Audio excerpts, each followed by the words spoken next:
Welcome back. How about some more news of the day for all you fine people on the internet for your Wednesday, July the 26th?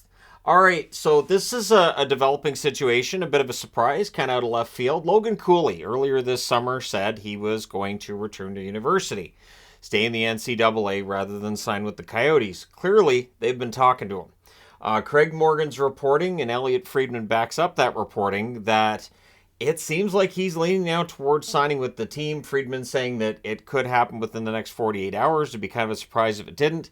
That could be a big changer, a big game changer, I should say, for the Coyotes. Logan Cooley should be NHL ready, and a top prospect and all that, and would really bolster their attack. So if they could talk Cooley into coming into the league this year, that could be huge. Now I'm not saying it puts the Coyotes in the running for the playoffs or anything like that, but it could make their games a lot more entertaining from a goal scoring perspective, right? So I'm sure Andre Tourigny would love to have him in the lineup, would love to have a chance to, get all these young guys in there and see what they've got. I'm sure that management in Arizona would love to have that too, and it's good for marketing.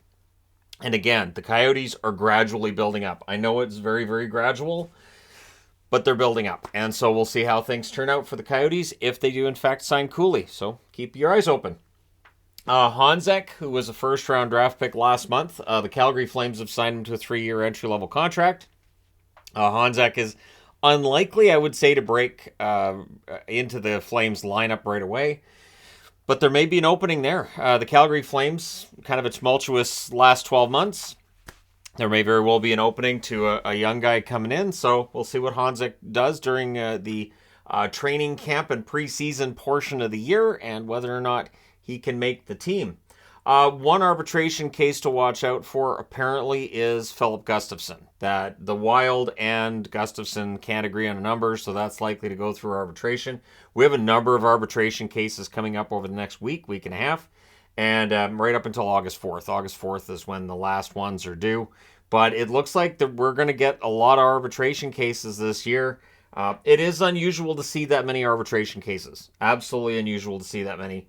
But, we live in unusual times. And with the flat cap and all that, it's possible that maybe GMs are just playing hardball a little bit more than they normally would. So we'll see what Gustafsson signs for and if that situation changes. But it looks like of the ones that are still out there, I think Swayman's going to go to arbitration too for Boston. It just feels like that's where it's headed.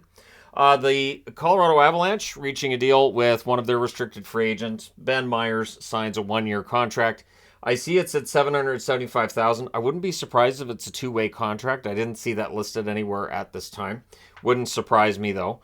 Myers, depth option for the Colorado Avalanche. You want to get these guys signed. You don't want to have that sitting out there. So Myers, if he stays at the NHL level all season, $775,000, not too shabby. So Tarasenko talk, and I thought I'm going to look up Tarasenko, and there was actually an article today on the Hockey News about it.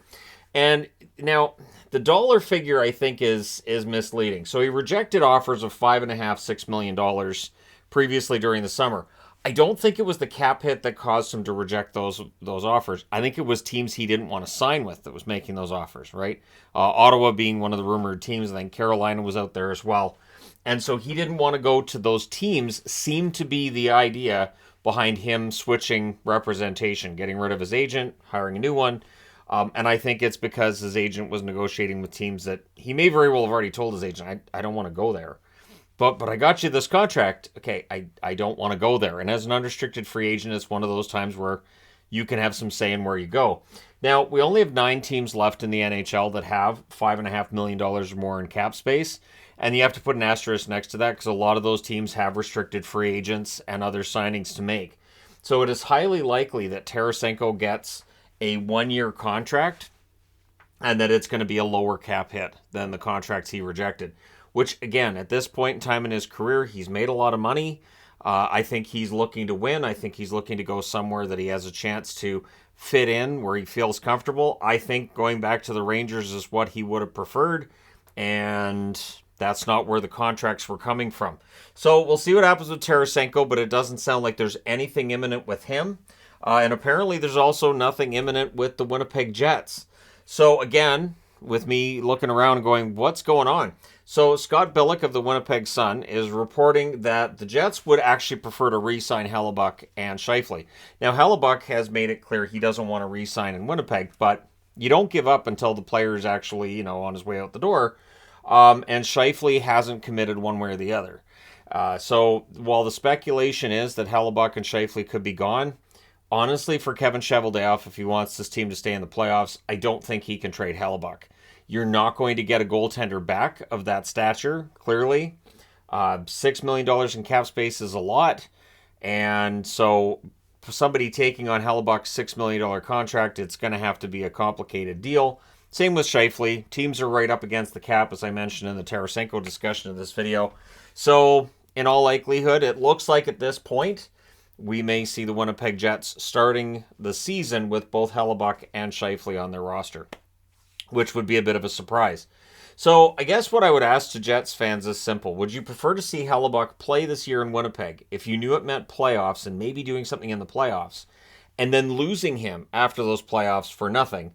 Or would you rather see them make that trade and see Winnipeg not make the playoffs? So that's a question I put out to those of you who are watching this video. Let me know your thoughts in the comment section below as always. Do you think Cooley's making the right decision? Should he sign in Arizona, which could happen tomorrow, could happen the day after? It definitely sounds like that's where it's trending. Let me know your thoughts. Hit like and subscribe if you're browsing your way through. You just happened upon this video. Thank you guys so much for watching, for all your support. I will talk to you again soon.